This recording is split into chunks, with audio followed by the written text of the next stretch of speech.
जय हिंद मित्रांनो, स्वागत आहे एका नवीन आणि अत्यंत महत्त्वाच्या अपडेटमध्ये. आरोग्य विभाग पद भरतीची वाट पाहणाऱ्या सर्व उमेदवारांसाठी उपसंचालक आरोग्य सेवा नागपूर कार्यालयाकडून एक अत्यंत महत्त्वाचे आणि तातडीचे शासकीय परिपत्रक प्रसिद्ध झालेले आहे. हे परिपत्रक 21 ऑगस्ट 2026 रोजी जारी करण्यात आले असून यात आरोग्य विभागातील गट क आणि गट ड च्या पदभरतीबाबत अत्यंत मोठे निर्देश देण्यात आले आहेत.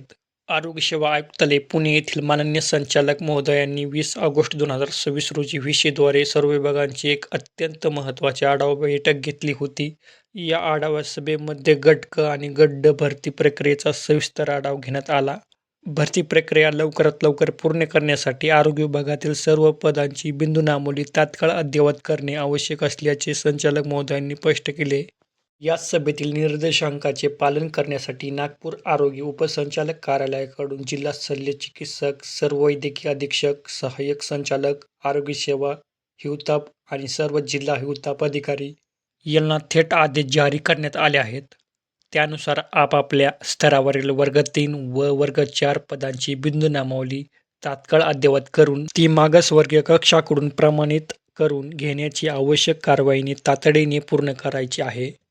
या परिपत्रकामध्ये शासनाने एक अत्यंत कडक इशारा दिला आहे. जर कोणत्याही कार्यालयाकडून बिंदूनामावली अद्ययावत करून तपासणी करून घेण्यात आली नाही आणि त्यामुळे जर आरोग्य विभागाच्या भरती प्रक्रियेला विलंब झाला तर त्याची संपूर्ण जबाबदारी संबंधित अधिकाऱ्यांची राहील, असे स्पष्ट बजावण्यात आले आहे. यावरून एक गोष्ट अगदी स्पष्ट होते की शासन आणि आरोग्य विभाग गट क व ड भरती प्रक्रिया लवकरात लवकर पूर्ण करण्यासाठी पूर्ण वेगाने कामाला लागले आहे. बिंदूनामावली प्रमाणित होताच आगामी काळात मोठी पदभरती जाहिरात पाहायला मिळू शकते. त्यामुळे सर्व विद्यार्थ्यांनी आपल्या अभ्यासाला गती द्या आणि या भरती संदर्भातील पुढील सर्व अधिकृत अपडेट आणि माहिती मिळवण्यासाठी आपल्या चॅनलला जोडलेले राहा. धन्यवाद. जय हिंद, जय महाराष्ट्र.